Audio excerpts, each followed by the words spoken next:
And, if you want to advocate for someone to live where there isn't running water and there isn't bathrooms, then you can continue to advocate for that. I can't. I can't either, Right. and that's where I agree with you 100%. And so how do you get to that next level, right? I think if everyone that talks about this went to some of these encampments and pictured themselves spending the night or a couple days there, it's how can you let somebody... Right. And I also think that, you said earlier, I want to go pitch a tent just to find out the experience. You're not going to find out the experience. Of course not. Right? Because I just wanted Jim McGrath to come up and knock on my tent. I'll come knock on your tent. Get out of here, buddy. You got to look at the whole picture, right? And so it's not the city's job to be able to get someone a job and to get someone out of the throes of addiction and get something. But we need to be at the table. We need to be a partner. We need to help. And maybe it's rattle some of the cages of some of the people that should be doing this stuff and saying, hey, what can we do to make this better? So where are we going with, so the median safety ordinance is gone. That's gone. And now where's the camping ordinance? The camping ordinance comes back to O&R on June 30th for a hearing through them. The public health and safety meeting for the ordinance was really sticking to the public health and safety piece, the sanitation piece. I think some of the service agencies brought up some good points that if you're pushing them further and further away, you're compounding some of the health problems that they have, which is something that, as I was putting this forward, wasn't really paying attention to. But people can learn. And just because we start in one place, let's face it, if I came down with the most watered down campaign ordinance there was to solve a problem, how much further would someone push me to water it down more? All right. So you come out with some stuff, you get some attention, and then you say, okay, now what makes sense? And, regardless, I could go, I'm done, I tried. You still can't camp in the parks. That's right? always been. Right. There's signs that say no Right. camping, no fires, no alcohol. So we're going to continue to move people along. And quite frankly, and I'll say it, I think I said it at Public Health and Safety, I'm not interested in playing a game of whack-a-mole. And that's what it really felt like. You can't be here, you can't be here, you can't be here. And I appreciate the folks that were, where can they go? Let's think outside the box, right? We don't have a wet shelter here. Should we have one? I don't know. Should we explore it? I think the answer is yes. There's legislation right now for safe consumption sites. I don't know, good idea or bad idea, but why not explore it, right? We're telling folks to use the buddy system, to be in public. Well, what if there was another alternative? And what if in that alternative, not only were you being given a safe place to do, but people were actually looking at what you were doing, right? So are you shooting up X, or is it mixed with 7 other things? Right. Right? Are we testing for infectious diseases in that time frame? Are we saying, hey, look, Mike, you're a really great guy. Do you really want to go through this for the rest of your life? I'll help you get to the other side. Look. That, I would imagine, has got to be the ultimate goal. Right. And so why not explore, right? And I'll tell you, 18 months ago, I was like, this harm reduction stuff doesn't make any sense to me. We're enabling. But the more that you learn and the more that you experience, I've never had an addiction problem, right? I've couch surfed and did some other things in my life, but I've never had an addiction problem. So I can't comprehend it, right? But the more that you understand the struggles of why, I think the easier it gets for me to say, you can't just get someone to quit cold turkey. And how, No. and what do you got to put in place, right?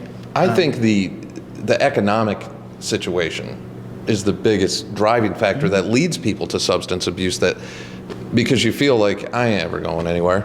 You know, I remember when I came out of high school, or around that time, you could get, and like I got an apartment once on Linden Street. I think I paid $250 a month. My electric bill was around $30.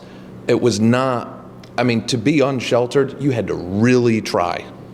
Well, and the economics has changed. I mean, the cost of apartments today Oh, it's unbelievable. is outrageous. The housing market itself is outrageous. And, I just look at me. I bought a house 10 years ago. I paid $200,000 for it. There were two incomes at the time that I bought the house. My house is now almost $400,000. I had someone came to open mic and they were like, well, our taxes went up $1,000 over 2 years. And I had all to hold back and say, mine went up $1,200 last year, right? Not in 1 year, but last year. I never dreamed I could sell my house for $400,000. It's unbelievable. Right? And I don't want to. But then what do you get into? Right, where do you go next? And so, it's a snowballing effect. I think the fact of the matter is that most of us would agree that it's not humane to allow people living in some of the conditions that they're living with in their parks. And what can we do to stop it or to change it or to offer an alternative? I think. So will this be a continuing conversation until we get somewhere? So I think so. I mean, I think ordinance and rules will debate taking out the criminality piece. I think they'll debate taking out the 3 days of private property piece. I think we've given a better context to what that private property means. You want to sleep in your backyard in a tent all year long, have at it. We don't really care. Right. But we want, if someone comes into your backyard and you happen to be on a 3-month sabbatical in California, do you want them living in your backyard or not? Right. Right? So there's that piece. Which I wasn't even thinking of that. Right. And so some of it is here you slammed an ordinance. Let's be real. I submitted an ordinance that got automatically referred to O&R and Public Health and Safety. I never got to talk about the ordinance, what the intent was, what I was looking to do, where we were going. Everybody got to create that narrative for me. And then we took the opportunity of Public Health and Safety to say, okay, back off. This is where we're at. This is what we're trying to do. And there are still some that don't agree, but I think there are many more that were in the room that are like, all right, we'll work with you. We'll try to find a solution. And, I put a couple on the table. One is, can we take the first and make it a 24/7 place? Right? There's the first place for me. Right. If I can, as the city of Pittsfield, say that we partnered with all those that we could to create a place for someone to be 24/7, then I've achieved my goals. They're not hanging on street corners, they're not hanging in parks, they're not hanging at the library. But even if they are, because we saw that in other situations, and again, it goes back to you can't force these people. Correct. You can't say you're coming with us and you're going to the shelter. Right. And if I don't know how we deal with someone doesn't want help. I don't know how you deal with that. But I'd rather take care of, I think, the majority that will come and take help. And then, like we said in the beginning of the show, it's heartbreaking though when it's somebody who their mental health is in a bad place and they don't know what they're doing and you want to just force them and they'll thank you later, and it's... And that's probably a true statement. Like, here, let me grab you and take you. That's probably a true statement that if you get them to a better place, they'll thank you later. But they'll go kicking and screaming. Oh, absolutely. On the way. Absolutely. But that's the power of addiction. Right. And that's what people have to, if it put them in that place, they're going to fight you too. And we all have to understand that better because average citizen doesn't understand that aspect of it as well. But sometimes you need somebody to step up and force you to do something. Right. And it happened to me in my life years and years ago, and I was so thankful that somebody cared enough to say, Mike, you idiot, what are you doing? And when they realized I was out of control and I couldn't make the decisions for myself, they pushed me that way. And I'm forever grateful for it. I was a dumb kid making dumb decisions, and it saved my life. So I think about that when I see somebody. As we end this show, I'm going to correct that statement and say that you weren't a dumb kid and you didn't make dumb decisions. You didn't make the best decisions that you could, right? You didn't, and I think that that's the piece for me, is that when we start saying bad decisions, that automatically translates to bad people. And I worry about that, right? And so you're making the best decision that you can make in the mindset that you happen to be in at that current time. Now, 10 years later, fast forward, you're in a different place. You look back and say, geez, why did I make such a decision? But you gotta look at the bigger picture of to where you are. It's just like every cigarette smoker I've ever known. They're getting ready to quit all the time. Yeah. That's after the first year of smoking, that's all they talk about is I'm going to quit. And then when they become the reformed non-smoker, they're worse than I'm not too bad with that. Beginning. This is 10 years for me without a cigarette this year. That was one of the toughest things ever. But, well, I definitely appreciate your time today. I hope this explains a lot to a lot of people that have had a lot of questions on this. If not, then I'll bug the mayor and see if we can do another interview. Like I said, so I'm game in to the get final day on when we'll know with this ordinance, the camping ordinance? well, so June 30th, ONR, I guess they'll make a recommendation. Is it one meeting or two at ONR? I don't know. Then it would go back to full city council. So probably August. Okay. Oh, and one last quick question.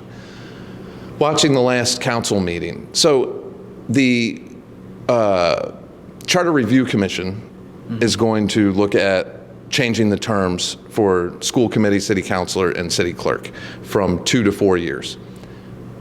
The way that works, if the Charter Review Commission says they think it should, does it ultimately go to the ballot for the voters?